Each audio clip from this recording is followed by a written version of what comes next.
Hey folks, welcome back to the Sedgwick Jimmy channel. We're certainly glad to see you, and today we're continuing our series on great rulers in history with Akhenaten, a pharaoh from ancient Egypt's 18th dynasty, which was the first dynasty of what's known as the New Kingdom. Considered by most to be the peak of Egyptian power, the New Kingdom also included Tutankhamun and two female pharaohs, Hatshepsut and Nefertiti.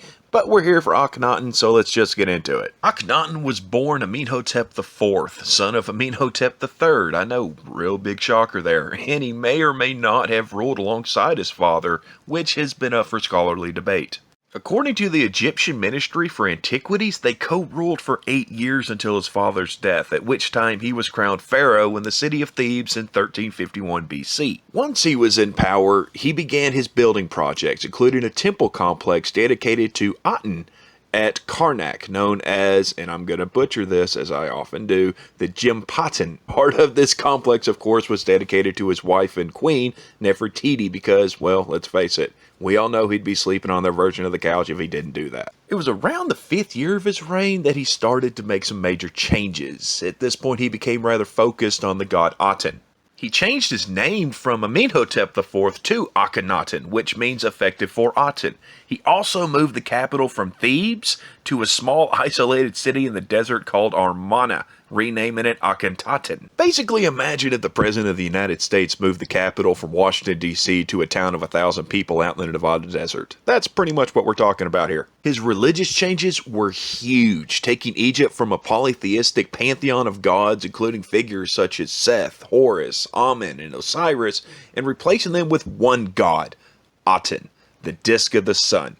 No, the sun wasn't a symbol of Aten, the sun was Aten. Oh, and rather than claim that he was a representative of one of the gods like his predecessors did, oh no, he claimed that Aten was his father, making him the son of the one and only god. Sound familiar? By doing this, he actually created the first verified monotheistic religion. He greatly pushed out the god Amen and poured money into making his new capital a veritable heaven on earth. So let's just say he spared no expense. Well, he spared no expense when it came to his city, but not so much when it came on foreign and domestic affairs. He cheated the Mitanni, a kingdom of the north that actually acted as a buffer state between Egypt and the growing Hittite Empire, by sending gold-plated statues rather than solid gold, which really didn't sit well with the Mitanni king. When one of his northern territories fell under siege, he ignored over 60 letters from its commander asking for aid. In fact, we have nearly 400 letters from his various vassals asking for help, to which he never replied. Basically, the northern parts of his empire were being attacked by a growing number of Hittites, and he saw it as a waste of resources to protect it. He did, however, send a military campaign south into Nubia for some odd reason. Don't really know why he did that, but hey, that new city sure is looking nice. He eventually died around 1334 BC, though we don't know for sure when or how because records are kind of chaotic during that period. See, here's the thing.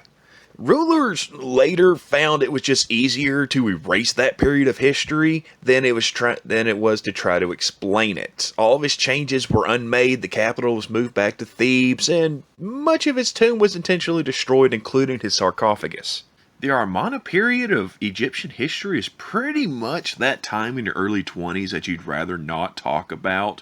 What we do know is that his wife Nefertiti eventually took over, and their son Tutankhamun, or King Tut as most people know him, took power after her. And that's the end of Akhenaten, and with it, we're going to go ahead and wrap up this episode. But hey, if you liked it, why don't you give us a like? If you want to see more, why don't you give us a subscribe? And if you have any thoughts, comments, or ideas on future episodes, let us know down in the comments. We hope to see your friendly faces here next time, right here on the Sedgwick Jimmy channel, so come back and check it out.